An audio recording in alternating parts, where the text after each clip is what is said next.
예, 2월 22일 화요일 장 마감 시황 및 향후 대응 방안 시작하겠습니다. 금일 매동 보시면 자, 웨이는 현선물 매도하였고요. 기관은 코스닥과 선물 매수한 모습이었습니다. 코스피는 웨인 기관 둘 다 3천억 넘게 이렇게 파는 모습인데요. 오늘 특징적인 부분은 외국인이 풋옵션을 270억 매수를 하였다는 점인데요. 풋옵션 매수 금액치고는 상당히 많은 양입니다. 웨인이 2700 이하로, 그러니까 코스피 기준, 코스피 지수 기준으로 2700 이하로 하방으로 보는 것인지 아니면 해치성 풋 매수인지 좀 더 지켜봐야 되는 부분입니다.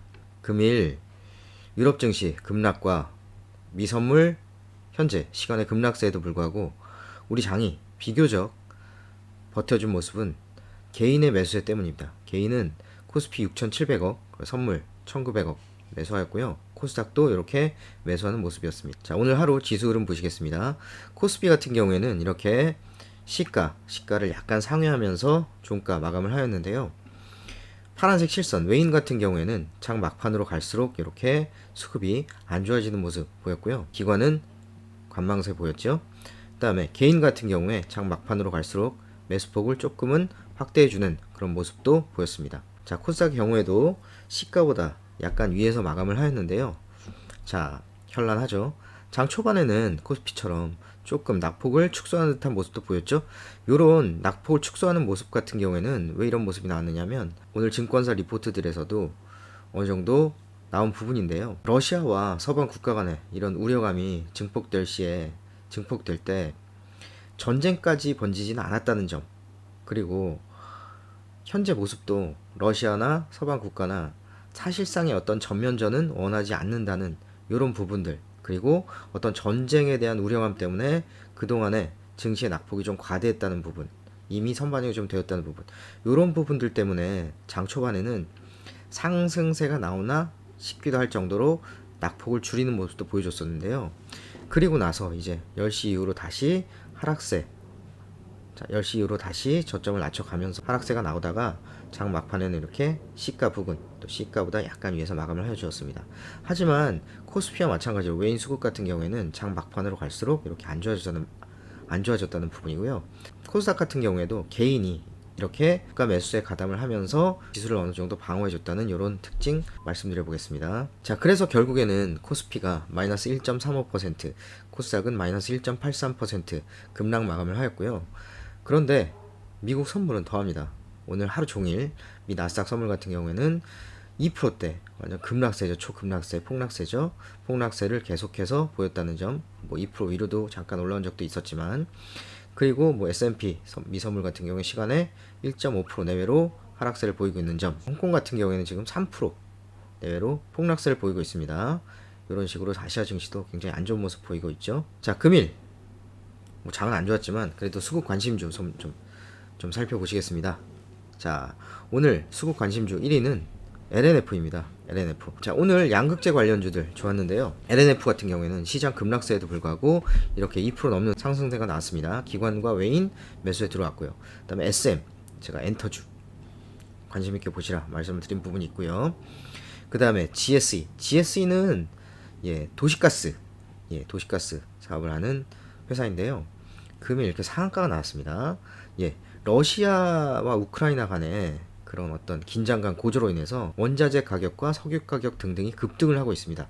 그와 관련해서 오늘 관련된 주식들이 급등세 보인 점이 있습니다. 하지만 이런 주식들은 긴장 완화 소식이 나오면 폭락세가 또 나올 수 있는 부분이기 때문에 뉴스가 어떻게 나올지 누가 압니까?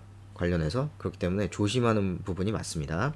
파인테크닉스, 셀트리온 헬스케어, 셀트리온 관련주들도 관심 있게 좀 보실 때가 됐다 말씀드렸고요. 하이트진로 주류 업체죠. 지속 말씀을 드리고 있고요.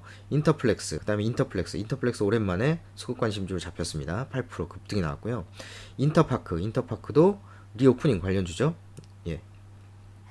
SFA, 그 다음에 도이치모터스, 한일단조나 팜스토리, 흥구석유, 현대사료, 이런 종목들도 전부 다 어떤 러시아와 우크라이나 간의 긴장감 고조로 인한 원자재 가격 상승 등과 관련이 있는 주식이다라고 말씀드릴 수 있겠습니다.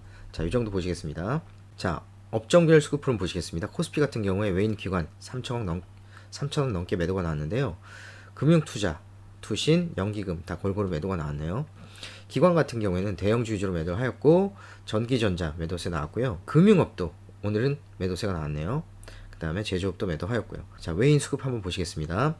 화학 큰 폭의 매도 나왔고 전기전자 매도하였고요. 금융업은 오늘도 외국인은 매수를 한 점 특징적입니다. 그리고 서비스업, 제조업 매도를 하였고요.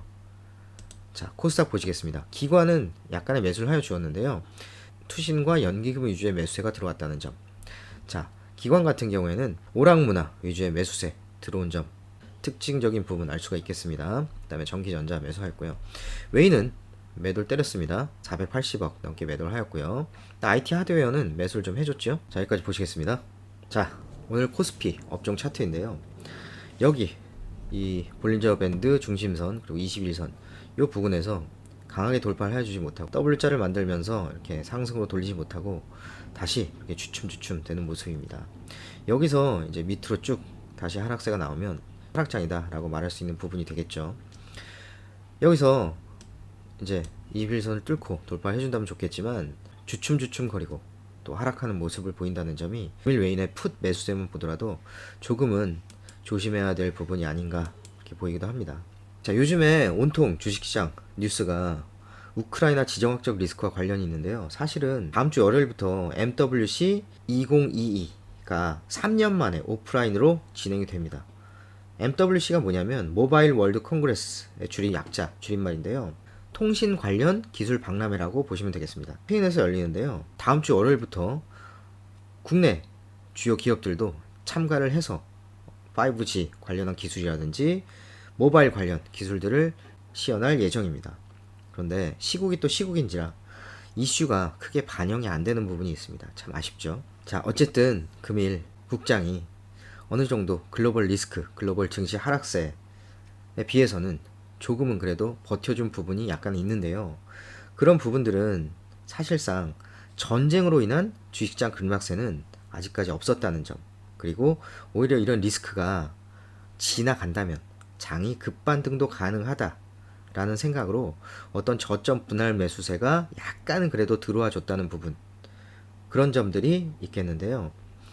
제 생각에도 사실상 지금 자리에서 뭐 너무나 과도한 우려감에 저점 손절매를 해버리기보다는, 또한 뉴스가 좀 긍정적인 뉴스가 나온다고 장이 반등세로 돌아설 때 고점 매수를 덜컥 해버리기보다는 오히려 차분하게 계시다가 남는 현금으로 저점 분할 매수 관점이 그나마 현명하다는 판단입니다. 지속 말씀드린 대로 어떤 주식을 어떻게 사야 될지 잘 모르겠으면 대표주 위주로 장이 반등이 나오면 이런 업종 대표주라든지 코스닥, 코스피 대표주 위주로 먼저 오르는 그런 모양새가 나오거든요. 장이 안 좋다가 갑자기 좋아지면. 그렇기 때문에 대표주 위주로 분할 매수, 저점 분할 매수 공략하는 것이 가장 지금 시장에서 현명한 대응 방식이 아닐까 생각을 합니다. 또한 최근에 리오프닝 등 마스크를 벗은 이유, 그 생활과 관련된 업종, 종목들이 관심을 받고 있으니까 참고를 하시고요. 그것과 관련된 종목들 잘 고민을 해보시고 투자에 적용해 보시기를 바라겠습니다.